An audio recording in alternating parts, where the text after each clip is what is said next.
성령의 깃발을 들고 영문 밖으로 나아갑시다. 이와 같은 제목으로 함께 말씀을 나누겠습니다. 오늘 본문의 근거로 해서 우리의 삶 속에서 우리 신앙관, 가치관 이런 말씀을 함께 나누려고 합니다. 지난 한 주간은 새벽 설교를 우리 남자 교역자들이 돌아가면서 하루씩 맡아서 설교를 하기로 했습니다. 저는 수요일 날 말씀을 나누었습니다. 지난 금요일 날 차승택 전도사님이 설교를 하신 본문이 저는 이명절 3일 동안의 제 30년 목회를 다시 돌아보게 하는 그런 기회가 되었습니다. 물론 차승택 전도사님이 한 설교 내용 때문은 아니고요.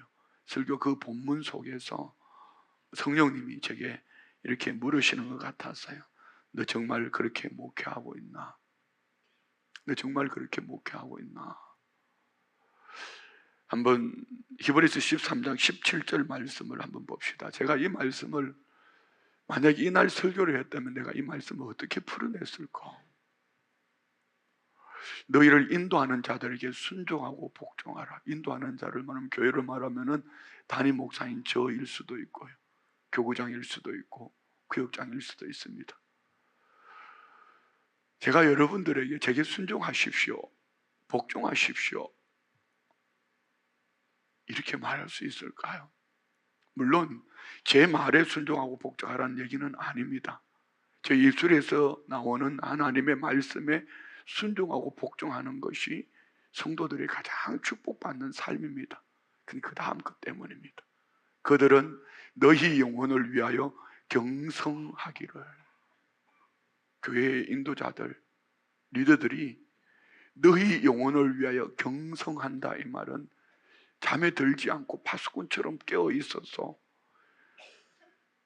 온 교우들의 연약함, 아픔, 고통을 눈물로 기도하며 깨어 있어서 성도의 믿음 안에서 살기를 간구하는 교회 인도자들의 자세를 말하는 거죠.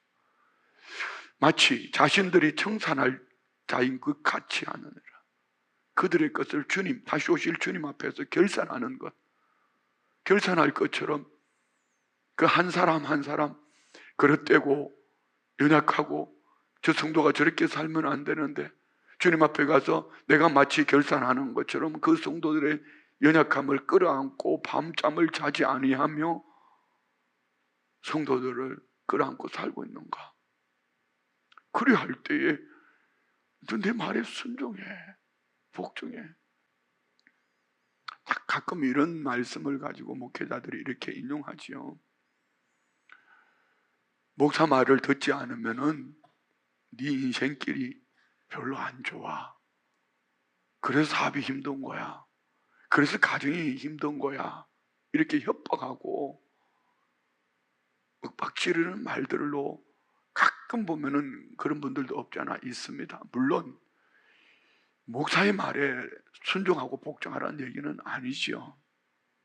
하나님의 말씀을 들으라는 얘기입니다. 그렇지만 저것이 목회를 하기 위해서 쉽게 편하게 하기 위하여 성도를 협박하고 윽박지르는 도구가 되어서는 안 된다는 것입니다. 금요일날 새벽에 성령님이 제게 물으셨던 것은 이겁니다.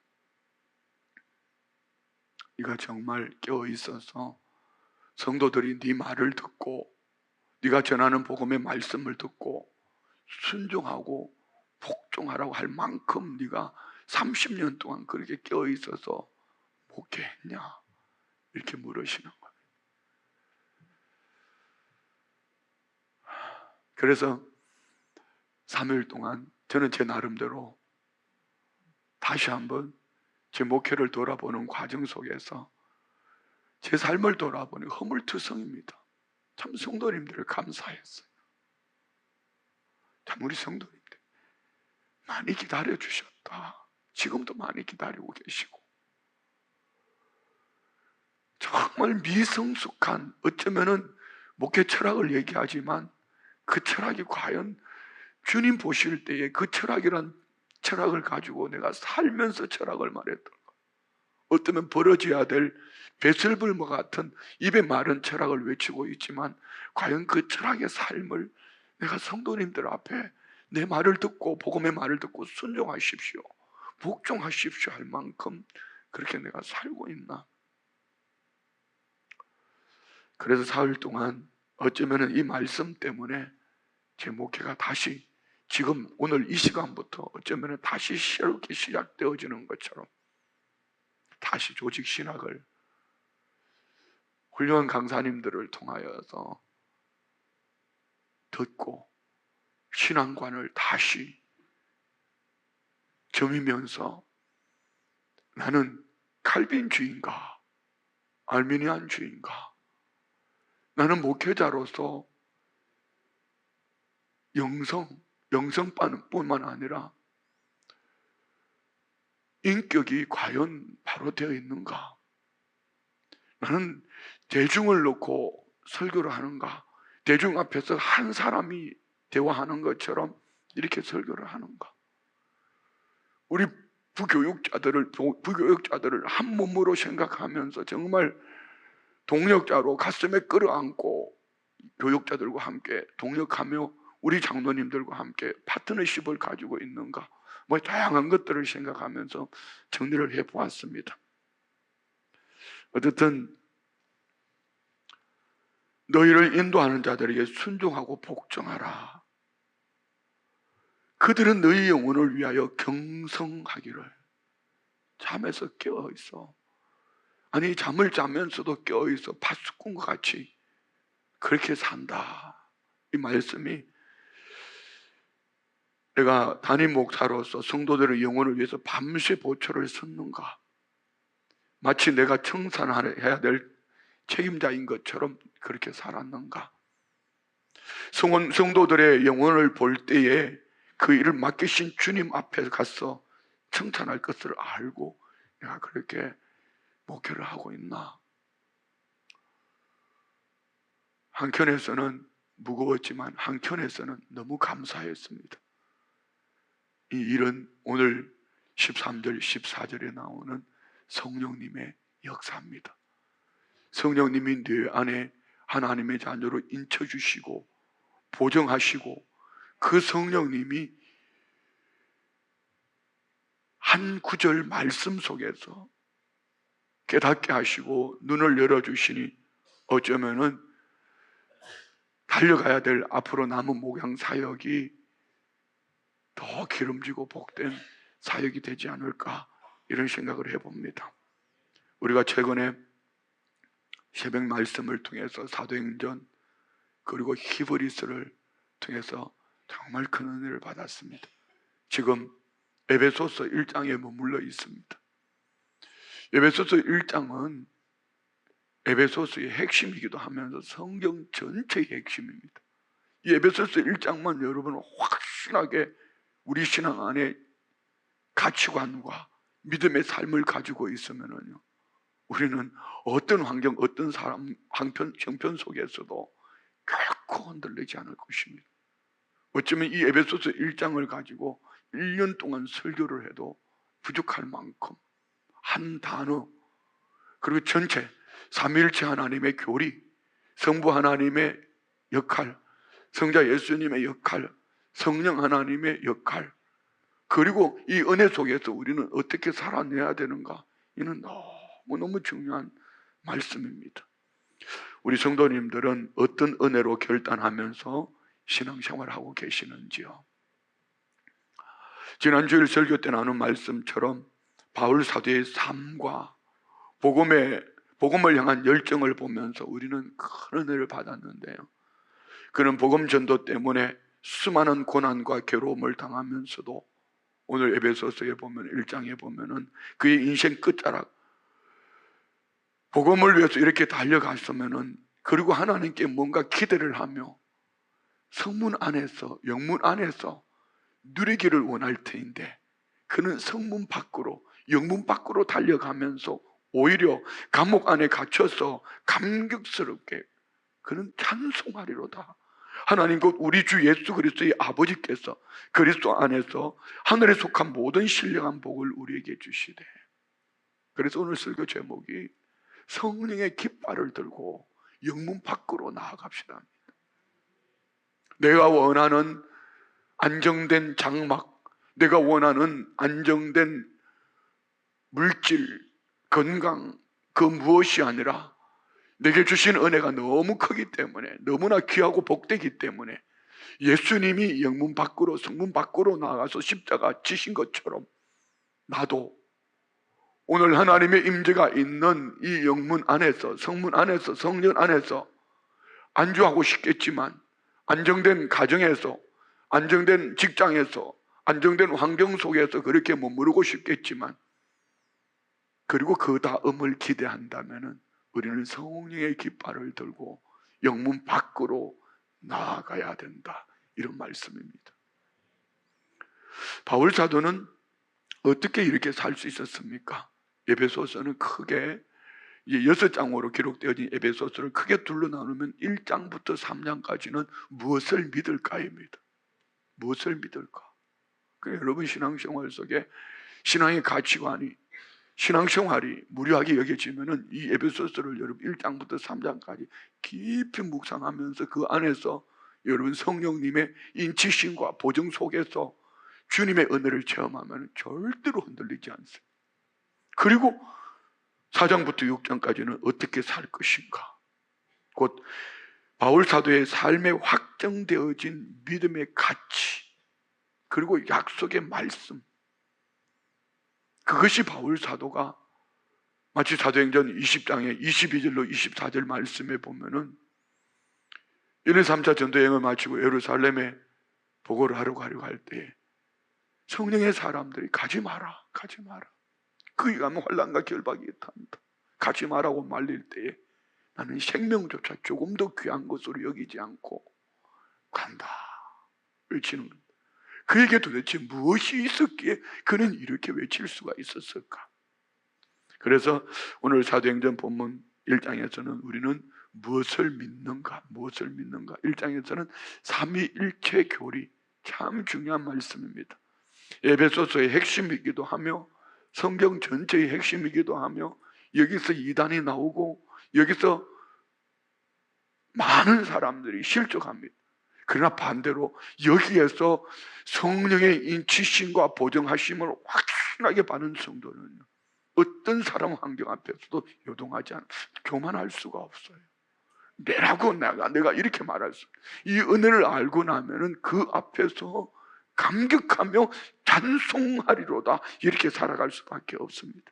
그래서 제가 말씀드렸던 것처럼 3절부터 14절까지는 바울 사도가 감옥 안에 있으면서도 얼마나 그 은혜가 벅찼으면은 인생 끝자락안에 단숨에 한 문장으로 삼일체 교리를 써가는 거예요.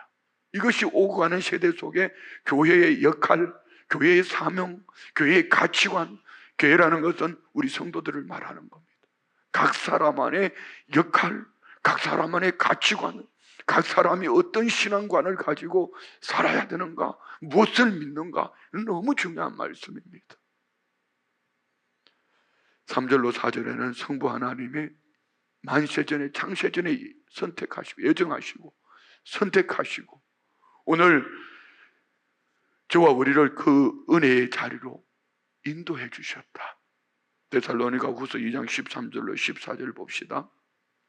주께서 사랑하시는 형제들아, 우리가 항상 너희에 관하여 마땅히 하나님께 감사할 것은 하나님이 처음부터 이 세상이 있기 전에 너희를 택하사, 이 택하신 조건이 뭡니까? 여기서 한국 교회뿐만 전 세계 교회가 여러 가지가 나옵니다. 칼빈주의, 예정하시고 만세전에 택하심. 그러나 알미니안주의는 구원을 얻었음에도 불구하고 중간에 지옥 갈 수 있다, 뭐 이런 얘기예요. 여기 안에도 얼마나 많은 갈등이 있는지 모릅니다. 그렇지만 하나님이 처음부터 너희를 택하사 성령의 거룩하게 하심과 진리를 믿음으로 구원을 받게 하심. 하나님이 택하시고 말씀으로 오신 우리 주님 성령님이 우리 안에 찾아오셔서 믿게 하심으로 우리는 구원을 받았다. 할렐루야. 자, 두 번째는요, 성자 예수님의 죄사함, 속량,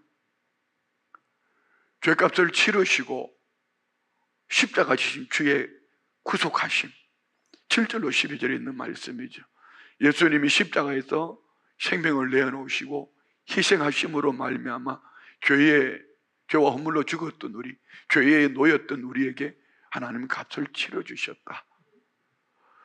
오늘 우리가 함께 나눌 말씀은 이 세 번째, 성령 하나님의 인치심과 보정하심입니다.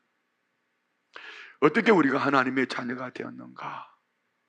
어떻게 우리가 하나님의 보호하심을 확고히 믿고 과거와 현재와 미래 어떤 환경 속에서도 성령의 깃발을 들고 안정된 장막, 성문 안이 아닌 성문 밖으로, 영문 안이 아닌 영문 밖으로 담대함으로 나갈 수 있는가?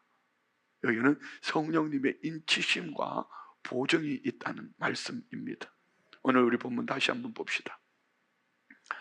그 안에서 너희도 진리의 말씀 곧 너희의 구원의 복음을 듣고 그 안에서 또한 믿어 약속의 성령으로 인치심을 받았으니 14절 이는 우리 기업이 보정이 되사 그 얻으신 것을 속량하시고 그의 영광을 찬송하게 하려 하심이라. 오늘 본문의 성령 하나님의 역사하심을 크게 두 가지로 말씀하고 있습니다. 그 첫 번째는 그 안에서, 누구죠? 그리스도 예수 안에서 너희도 진리의 말씀 곧 너희의 구원의 복음을 듣고 그 안에서 또한 믿어. 성령의 인치심 과정에 중요한 것은요, 여러분, 진리의 말씀을 보고 믿는 것이 아닙니다. 듣는 것입니다. 그래서 바울사도는 로마에 보낸 편지 속에서 믿음은 들음에서 나고 들음은 그리스도의 말씀으로 말미암았느니라 말씀합니다. 지금 이 시간 참 중요합니다. 말씀 듣는 가운데 여러분 안에 이 한 주간을 어떻게 지내오셨든지, 이 한 주간을 앞으로 어떻게 살아가든지, 이번 추석 명절을 어떻게 지내오셨든지 말씀을 듣는 가운데 성령께서 우리 안에 지금 역사하시는 것입니다. 그래서 말씀을 듣는 일이 참으로 중요한데요, 무엇을 듣는가? 사람의 이야기가 아니고 진리의 말씀, 그리스도 예수 안에서 그 안에서 너희도 진리의 말씀 곧 너희의 구원의 복음, 구원의 복음을. 그래서 여러분, 이 설교하는 강단은 자기를 말하는 자리가 아니고 사람 이야기, 정치하는 이야기가 아니고 구원의 복음을 전하는 자리가 되어야 될 줄 믿습니다. 진리의 말씀 곧 구원의 복음을 들을 때에 성령님이 역사하시기 때문입니다. 성령이 진리의 영이시고 우리가 진리의 말씀을 듣는 가운데 진리의 영이 내 안에서 듣는 귀를 열어주시고 우리 마음문을 밝혀주실 뿐 아니라 성령님이 우리의 영문 밖에서, 성문 바깥에서, 삶의 현장에서 성령님이 어떤 환경, 사람, 형편을 만나도 진리 가운데로서 인도해 주실 뿐 아니라 승리하게 하실 줄 믿습니다.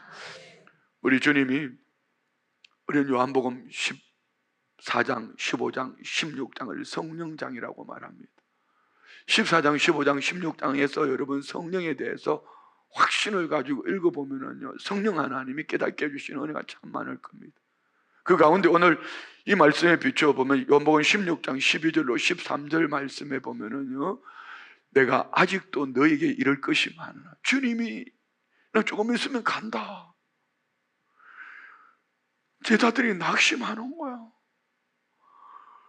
너에게 일러주고 싶은 말이 참 많다. 그렇지만 아직까지 어린아이 신앙이기 때문에 지금은 너희가 감당하지 못하리라. 그러나 우리에게는 이 축복이 있어요.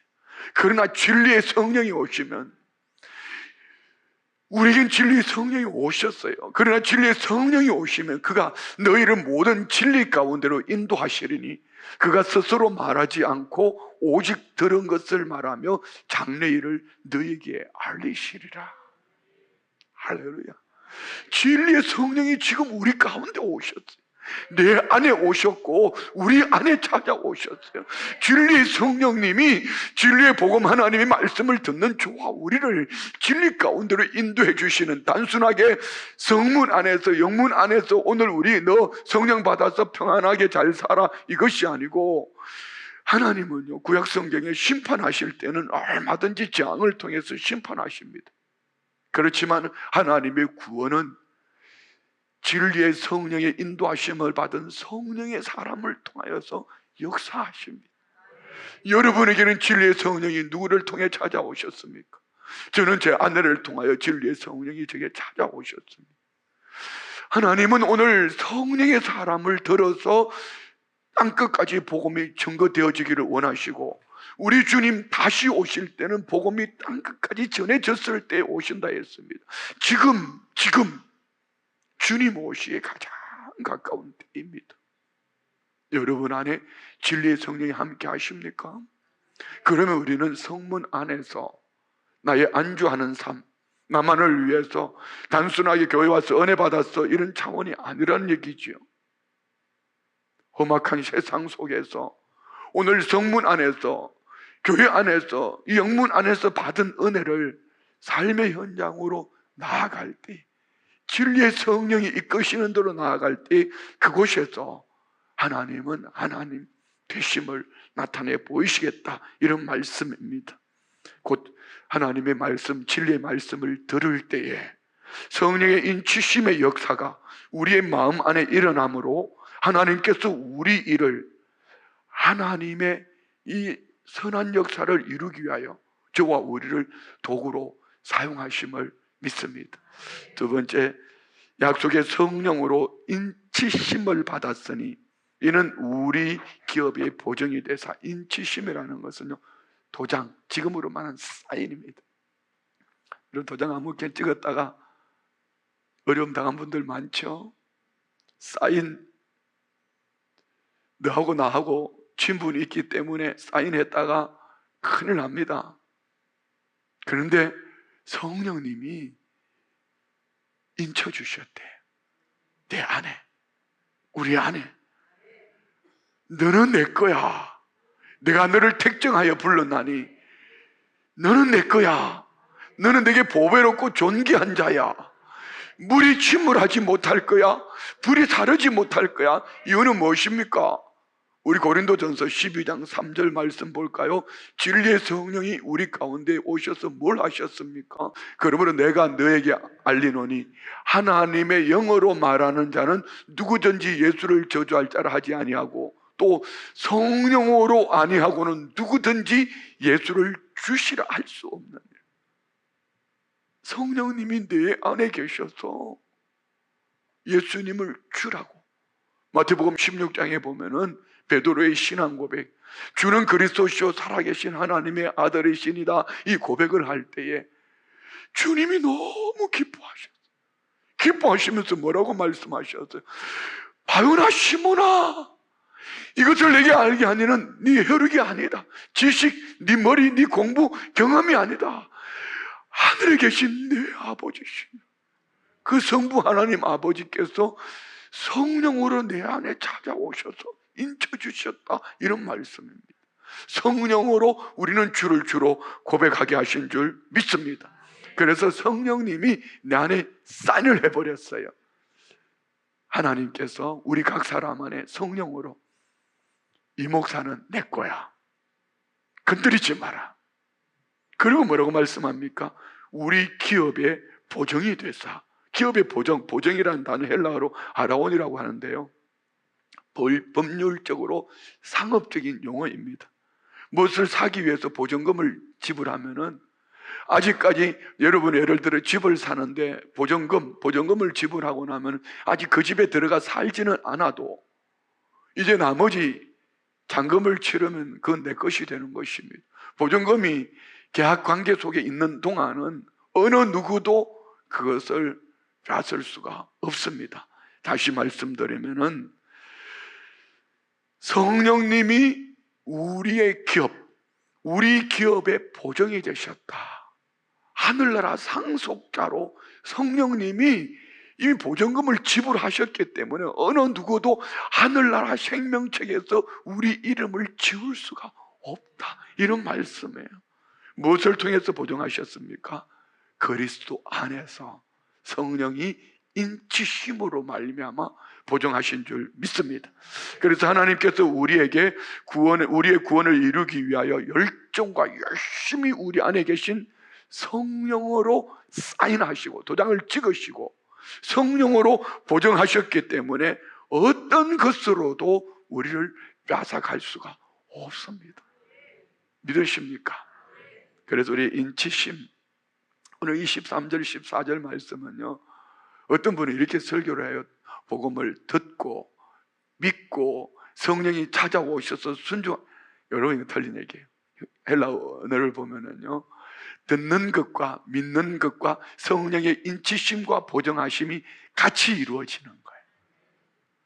여러분의 이 믿음은 여러분의 지식에서 머리에서 나온 것이 아니라 성령님이 하나님께서 만세전에 택한 백성 가운데 하나님의 때가 찼을 때 그리스도 예수 안에서 복음을 듣게 하시고 믿게 하시고 성령으로 인쳐주시고 보정하심, 이것이 동시간대에 같이 일어난 것입니다. 그래서 여러분은 이 시간은 참 중요한 시간이에요. 예수를 믿고 구원 얻을 때도 그리했지만 우리의 삶 속에서 어느 날 언제 순식간에 복음을 듣는 가운데 믿음과 함께 성령님의 역사가 언제 일어날지 몰라요. 어떤 날은 설교를 하다 보면요,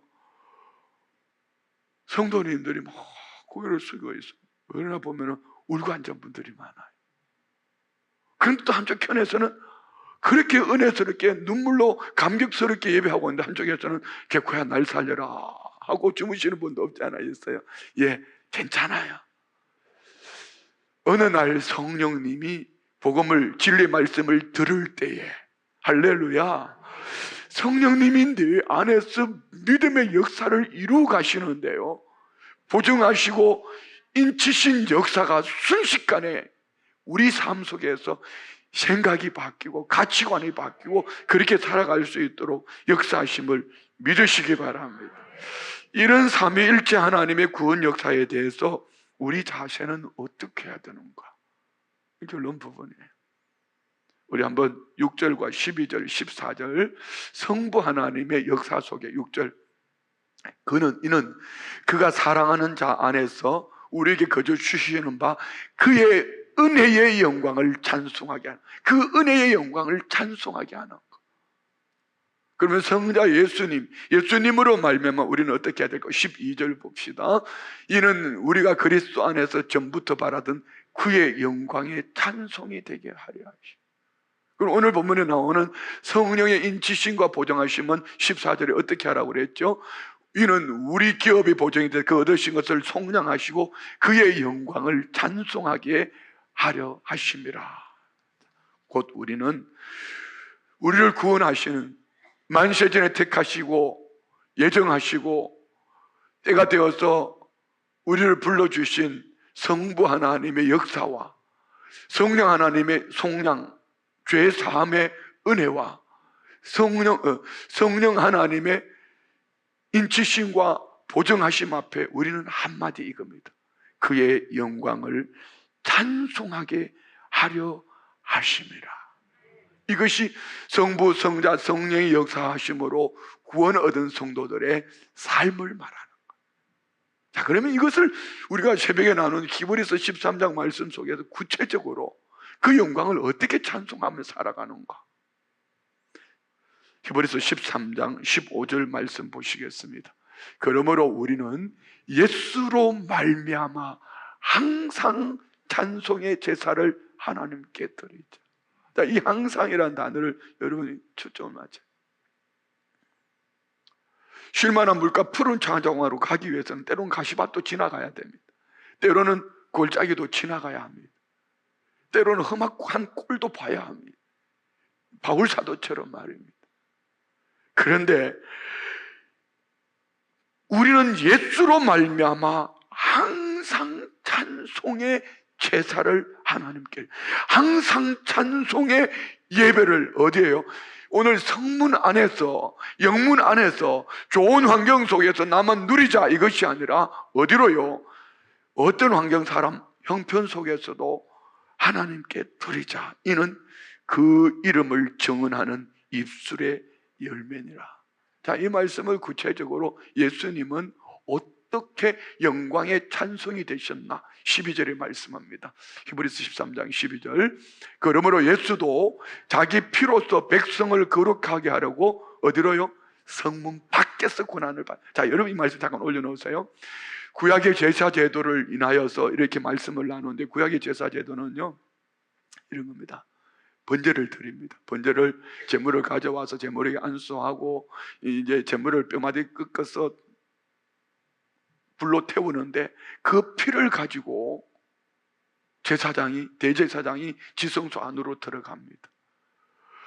여기서 이 음식을 먹을 수 있는 게 아무것도 없어요. 그러면 똥이나 이 더러운 지저분한 것은요, 미천한 사람들, 이들이 그것을 가지고 어디로, 성문 밖으로 나가서 저 멀리 가서 버리는 거예요.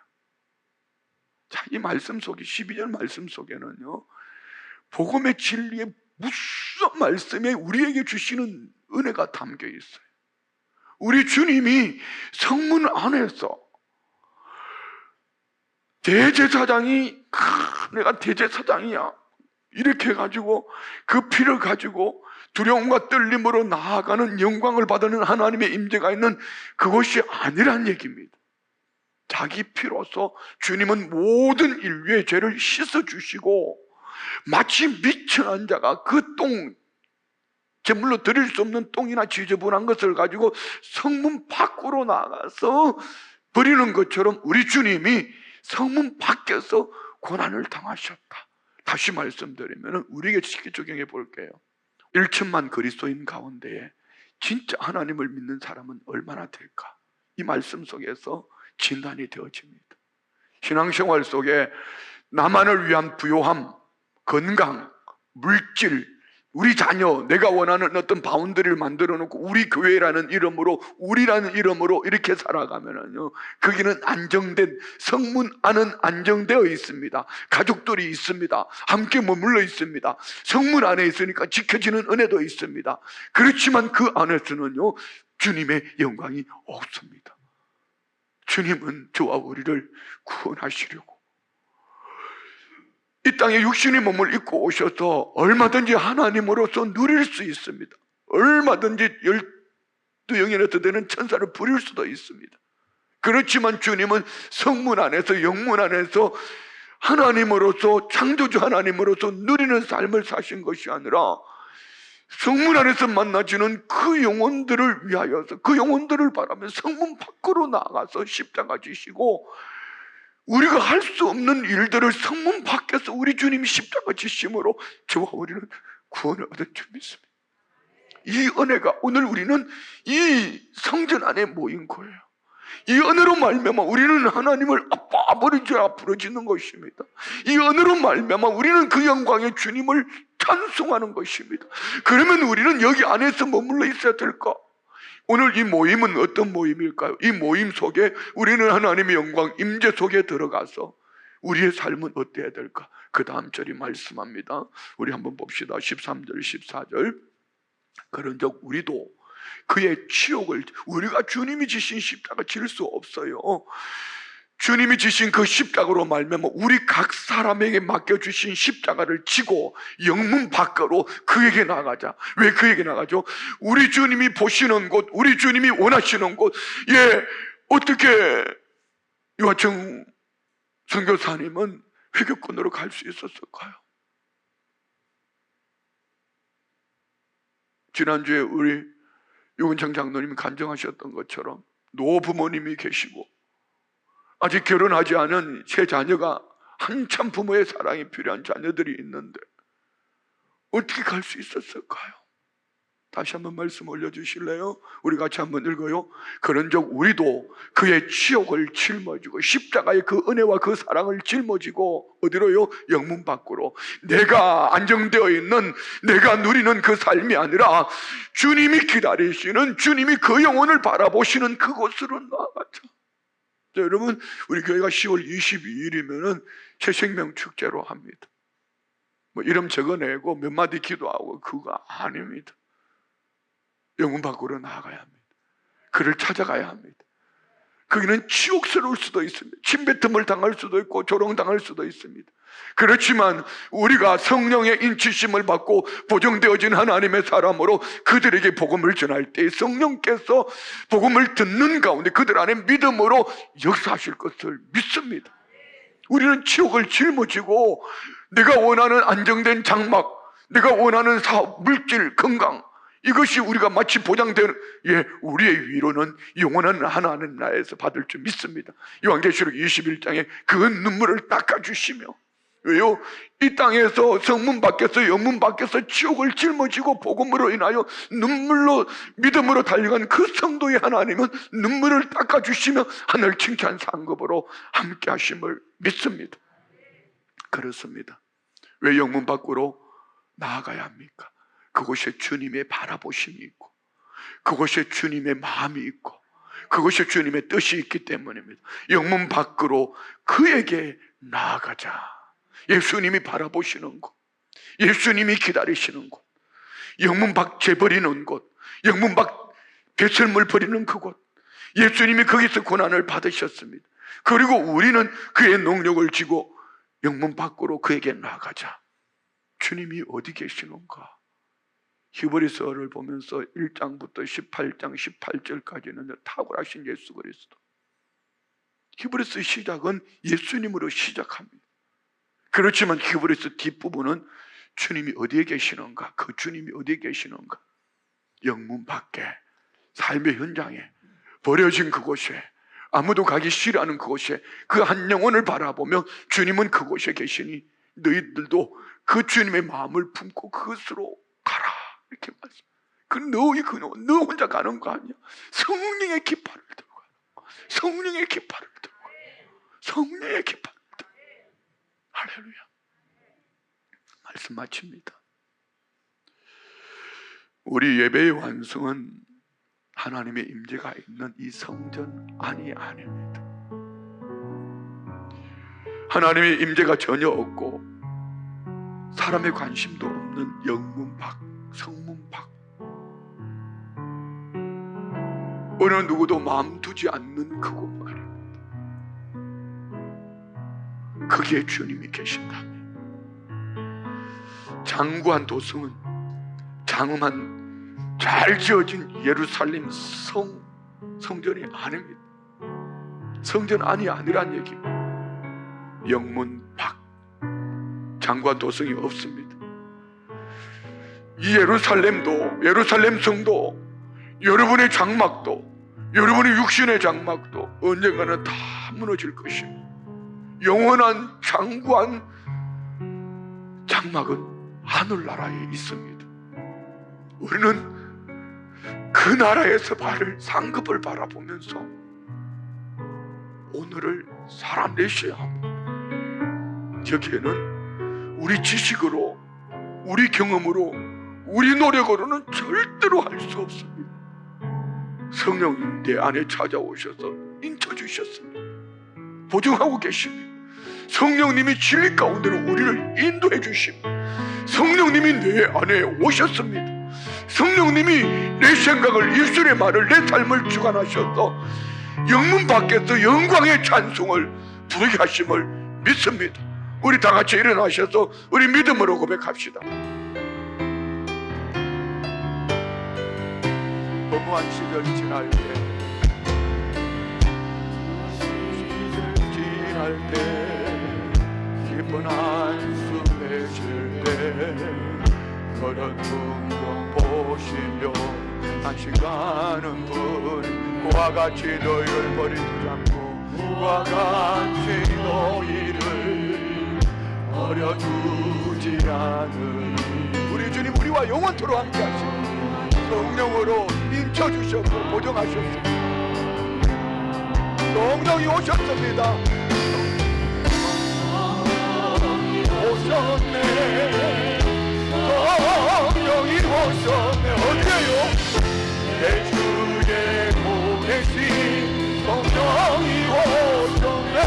우리 인생 가운데, 우리 인생 가운데 신이 찾아오셨고 그 나라 일화. 여러분의 삶이 어떤 환경 속에 있습니까? 억눌림과 같이 있습니다. 자유함이 없어도 괜찮습니다. 우리 주의 성령이 우리 가운데 함께 하시고 우리의 피난처가 되십니다. 주의 영이 계신 곳에 자유가 나네 진리의 영이신 성령이 오셨네 성령님이 오셨습니다 성령이 오셨네 성령이 오셨네 대주에 보내신 성령이 오셨네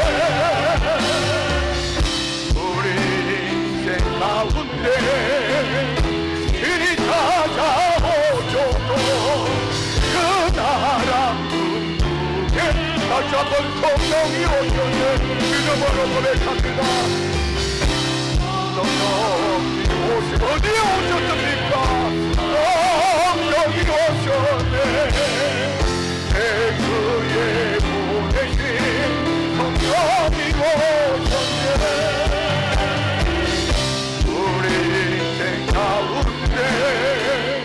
길이 찾아오셔서 그 나라 다시 한번 믿음으로 고백합니다 성령이 오셨네 성령이 오셨네 성령이 오셨네 대그에 보내신 성령이 오셨네